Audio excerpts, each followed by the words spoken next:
Alors on se retrouve dans ce deuxième tuto sur la série du Patronus. Donc là, dans la dernière vidéo, on avait vu comment refaire le maillage d'une géométrie pour qu'elle soit adaptée à de la simulation de fumée ou de particules. Dans cette nouvelle partie, on va voir comment créer et animer une caméra dans Houdini. Donc avant de créer la caméra, ce que je veux faire, c'est placer mon modèle correctement dans ma scène. On est toujours au niveau de notre objet nul avec le Out Phoenix Remesh. On est toujours dans l'espace géométrie. En fait, j'aimerais bien que le point de vue il soit un peu lointain comme ça et que la caméra se rapproche au fur et à mesure du phénix. Alors c'est un peu difficile de s'y retrouver en fait avec le système des unités de Houdini parce que par exemple dans 3ds Max on peut le régler en centimètres, en mètres et ça permet de s'y retrouver assez facilement, d'avoir un ordre d'idée des grandeurs des objets. Alors ce que je vous conseille pour en fait vérifier la taille des objets dans votre scène, c'est de venir mettre un test object. Alors toujours dans ma petite fenêtre avec les nodes, je vais appuyer sur Tab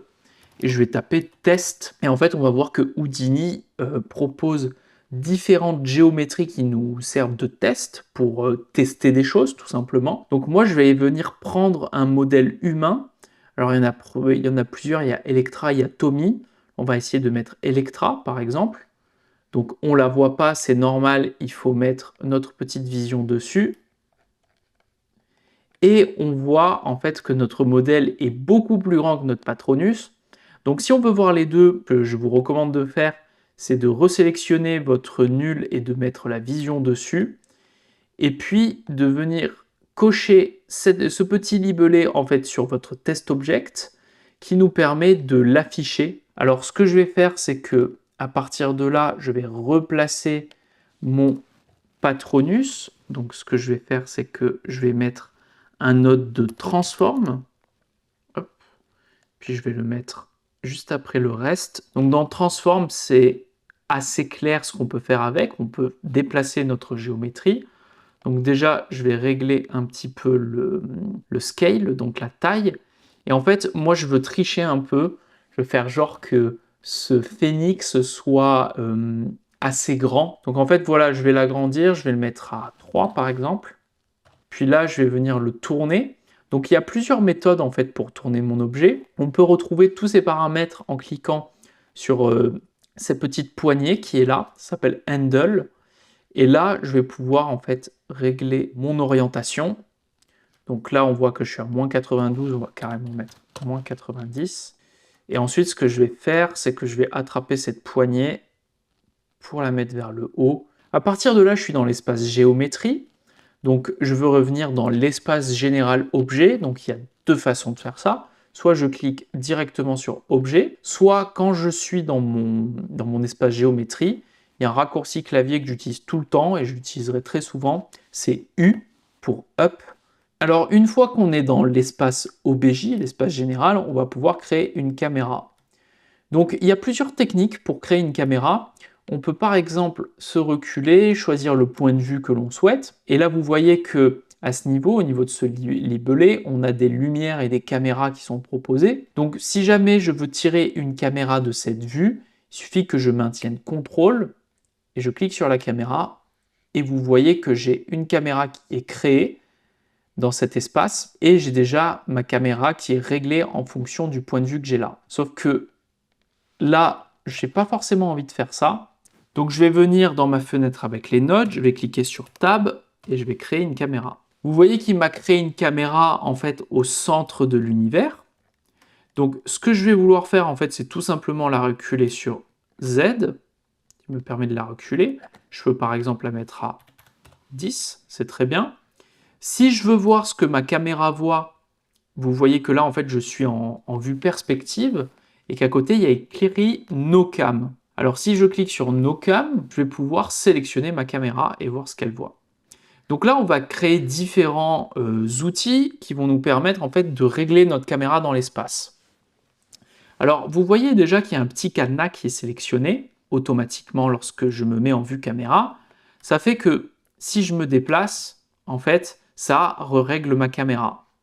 Ça peut être très utile à certains moments, mais c'est pas forcément ce qu'on veut ici. Donc, je vais faire CTRL Z, CTRL Z. Et là, je vais désélectionner en fait le cadenas. ce qui fait que si je me déplace, je reviens automatiquement en vue perspective.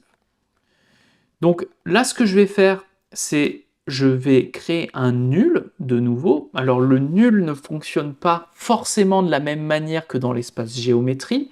On va dire que c'est plutôt un outil auquel on va pouvoir rattacher des objets ou des nodes pour que ça les suive dans l'espace, un peu comme dans After Effects finalement. Donc là, pareil, je fais Tab et je vais chercher nul. Et ça va me créer cette petite croix qui est un nul, qui pareil est au centre de l'univers. Et là, je vais pouvoir raccorder directement mon nul à la caméra. Et vous allez voir qu'en fait, la caméra va suivre tout ce que je fais avec ce nul. Si par exemple, je le tourne, vous voyez que ma caméra suit. Alors, on peut renommer notre nul pour mieux s'y retrouver. On peut l'appeler Center. Et je vais garder le nom Cam1 pour la caméra. Ça ira très bien pour notre tuto. Donc là, ce que je vais faire, en fait, c'est que je vais vouloir déplacer ma caméra sur le côté. Ce que je peux faire pour avoir plusieurs vues, c'est cliquer sur V, que je maintiens enfoncé. Et là, dans Viewport Layout, je vais pouvoir diviser en fait la vue de mon viewport en différentes vues. Donc par exemple, je vais la mettre en To View. Et la vue du dessous, je vais pouvoir la mettre en Cam 1. Donc ça va me permettre d'y voir plus clair. Le center qui est là, je peux utiliser l'uniform scale pour en fait reculer ou rapprocher ma caméra. Donc ça va être ce paramètre principalement qu'on va animer. Donc là par exemple je vais le mettre à 1.3. Donc vous voyez que je vais plus loin en fait que le curseur là sur la vue. Là si je reclique dessus, je retombe à 1. Ce que je peux faire, c'est maintenir le bouton de la molette sur Uniform Scale. Et puis là, je peux jongler entre différentes unités pour venir régler ma vue. Donc là, c'est pas mal. Donc ce qui va me manquer, en fait, c'est d'avoir un point d'intérêt pour la caméra qui va me permettre en fait de faire un tilt. Donc pour ça, je vais créer un deuxième nul. Ce deuxième nul, on peut l'appeler Point of Interest pour s'y retrouver. Voilà. Comme vous le voyez, en créant ce nul, encore une fois, il est au centre de l'univers. Et ce qu'on va appliquer à la caméra, en fait, ça s'appelle une contrainte. Donc les contraintes, c'est quoi? Ce sont des outils, des paramètres utilisés surtout en animation pour imposer à un objet de bouger d'une certaine manière. Et c'est bien fait, puisque regardez, il y a un onglet contraintes, où là, on va pouvoir retrouver ces différents outils. Nous, on va utiliser une contrainte qui s'appelle Lookat. Vous voyez que c'est représenté par des yeux. C'est représenté par des yeux parce qu'à la base, un Lookat, c'est utilisé par exemple pour animer les yeux d'un personnage, c'est-à-dire qu'on crée un point devant le personnage qui permet justement de faire bouger les yeux lorsqu'on bouge ce point. Ce que je vais faire, c'est que je vais sélectionner ma caméra, c'est très important. Je vais cliquer sur Lookat. Là, vous voyez qu'il me dit Now select Lookat object if any. Donc je vais venir sélectionner mon Point of Interest. Je place ma souris dans le viewport, c'est très important. Et j'appuie sur Entrée. Puis là, il va me demander un deuxième objet s'il y a besoin, mais nous, on n'en a pas besoin. Et je reclique sur Entrée. Là, vous voyez qu'il me plonge de suite dans un nouvel espace qui s'appelle MotionFX. Si on regarde l'arborescence, on voit qu'on est on n'est plus dans OBJ, on est passé dans caméra et dans contrainte. Donc là, si je fais U pour remonter, je vois que dans ma caméra, il y a un nouveau node de contrainte qui a été créé. Et si je remonte, je retrouve ma caméra. Donc vous voyez de base, en fait, je peux rentrer dans n'importe quel node en double-cliquant et retrouver en fait d'autres espaces qu'on n'a pas forcément à régler. Alors je remonte au niveau OBJ et on voit qu'à côté de ma caméra, il y a ce petit logo d'animation qui a été créé. Si je sélectionne mon Point of Interest et que je le bouge dans ma scène, je peux maintenant régler en fait le tilt de ma caméra. Donc nous, là je zoome, c'est assez simple en fait. Nous, on veut qu'il soit au niveau de notre patronus. On va même peut-être pour voir l'animer vers le haut. Alors déjà, je vais animer mon center qui est là, avant d'animer mon point of interest. Donc ce que je veux, c'est animer la rotation et animer l'uniform scale. Alors pour animer tout ça, ce qu'on va faire, c'est qu'on va créer donc des clés d'animation. Dans Houdini, pour créer une clé d'animation, il suffit d'aller sur le paramètre qui nous intéresse, de maintenir Alt et de cliquer. Donc là, je vais faire pour la rotation en Y, et puis je vais le faire pour l'uniform scale. Alors, à partir de là, j'étais sur l'image numéro 1, je vais aller jusqu'au bout de ma timeline, et puis je vais venir régler ce paramètre. Hop. D'ailleurs, les deux vues, là, ça m'arrange plus trop, donc ce que je vais faire, c'est que je vais remettre le viewport sur un seul point de vue. Donc encore une fois, je maintiens V au clavier, viewport layout, single view, et je retrouve ma vue de base. Je vais remettre cam 1. Donc là, je suis sur l'image 120, et j'aimerais bien qu'on passe de l'autre côté de mon modèle. Voilà, un point de vue un peu comme ça. Là, la clé n'est pas forcément créée. Vous voyez que cette case a été coloriée en jaune. Ça veut dire que je viens de placer en fait une information, mais qui n'est pas forcément enregistrée dans une keyframe. Pour ça, je maintiens Alt et je clique de nouveau. Puis, pareil pour l'uniform scale. Donc là, je veux réduire ce paramètre pour me rapprocher. Quelque chose un peu comme ça. Ça me paraît pas mal, 0,8. Puis je peux appuyer sur Play pour voir ce que ça donne. C'est pas mal, mais j'aimerais sur la première image que mon point de vue il soit encore plus loin en fait. Donc là vous voyez que c'est vert, donc j'ai pas besoin de refaire Alt-clic. Et après je vais vouloir créer en fait un effet d'accélération qui va arriver jusqu'au modèle. Donc pour faire ça en fait je vais aller chercher une nouvelle fenêtre, une fenêtre d'animation qui va me permettre de voir en fait mes courbes d'animation. Donc pour ça je prends le paramètre où j'ai envie de gérer cette animation. Je vais maintenir, si je ne dis pas de bêtises, Shift au clavier et clic gauche. Alors là, c'est quasiment horizontal au début et à la fin de mon animation. Ça veut dire qu'au début, c'est très lent, puis ça accélère, puis ça ralentit. Et ma première image, je vais venir sélectionner une option. Donc vous voyez que c'est straight, donc droit. Et lorsque je clique là-dessus, d'ailleurs à la fin, par contre, là, il m'a fait aussi un straight, mais en fait, je vais vouloir tirer cette petite poignée. Hop. Voilà, je veux créer une courbe un peu comme ça. Donc là, je vais le mettre dessus pour essayer d'y voir un peu plus clair. Et si je lance mon animation,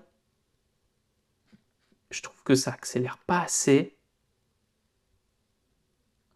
Vous voyez, je vais tirer. Donc ce que je vais faire là, en fait, après avoir géré cette accélération, je vais regarder au niveau de la rotation. Et puis je vais venir faire un peu la même chose. Hop. Hop, un truc un peu comme ça. Hop, je vais venir encore régler cette poignée. Ça me paraît pas mal. Je vais venir régler ma dernière keyframe pour qu'on soit encore plus sur le côté. Si je maintiens Shift et que je retourne voir ma courbe. Donc là, ce que je vais faire, c'est que je vais revenir dans mon espace avec mon modèle 3D. Et en fait, je me dis que je veux qu'il soit un peu plus haut. Je fais U pour revenir dans l'espace objet. Puis maintenant, on va régler notre point of interest. Donc ce que je veux, c'est qu'au début, ce soit vers le bas et puis on monte pour regarder notre phénix. Donc là, je vais descendre. Hop. Pareil, je fais Alt-clic sur ce paramètre pour l'animer. Donc là, c'est la translation. Donc pareil, j'étais sur la première image, je vais sur la dernière. Puis là, je vais monter pour le centrer et je fais Alt-clic. Puis on va regarder ce que ça donne. Alors la dernière chose que je vais vouloir faire au niveau de ma caméra, c'est lui ajouter un effet de caméra un peu tremblante. Je vais faire ça en fait pour ajouter du réalisme. Donc en fait, si je sélectionne ma caméra, on a plusieurs options d'effets. Donc si je fais clic droit sur Translate, normalement c'est dans Motion FX, si je ne dis pas de bêtises, et je vais pouvoir mettre un noise. Voilà, si on appuie sur Play, vous voyez que ça va pas du tout.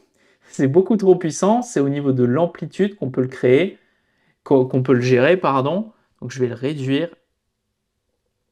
Moi, je veux mettre un truc très léger. Je vais baisser le roughness, puis en fait, je vais augmenter les périodes, ce qui va me permettre d'avoir une courbe plus lisse. Et après, au niveau de l'amplitude, mais je veux un truc rikiki en fait. Alors c'est tout léger, on le voit pas forcément, mais on le verra vraiment lorsqu'on va venir ajouter un décor. D'ailleurs, peut-être je viendrai le régler à ce moment-là. Et vous voyez qu'encore une fois, il m'a mis, on est dans Motion FX.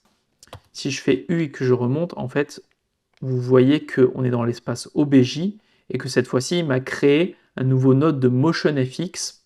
Même chose au niveau de la rotation, je vais y mettre un Motion FX Noise. Et pareil, je fais la même chose, je réduis la période à fond, regardons ce que ça donne. Donc c'est bien de ne pas mettre exactement le même noise au niveau de la position et de la rotation. Et voilà, en fait, donc on a notre caméra qui est animée et ça va nous servir de base pour la suite des opérations. Je vais faire en sorte que ma scène soit bien rangée. Pour ça, je sélectionne tous mes nodes liés à la caméra.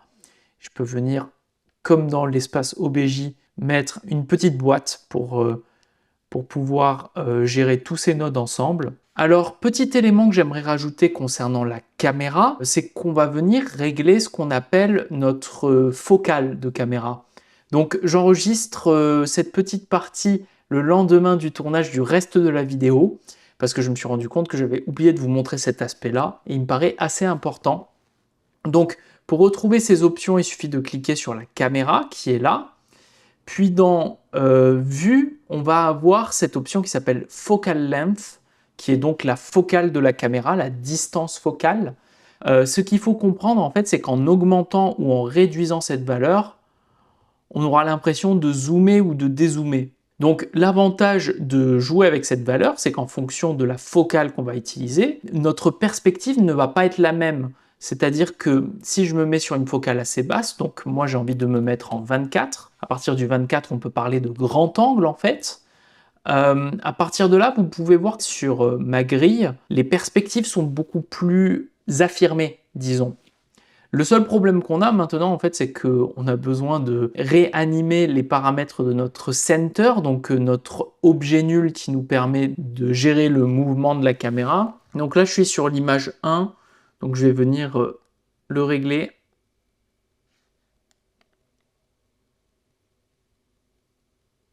Là, par contre, ce qui me plaît pas trop, c'est que la caméra est trop basse. Donc je vais aller sur la première image, Alt-clic sur cette valeur, puis à la toute fin, je vais faire grimper cette valeur. Voyons ce que ça donne.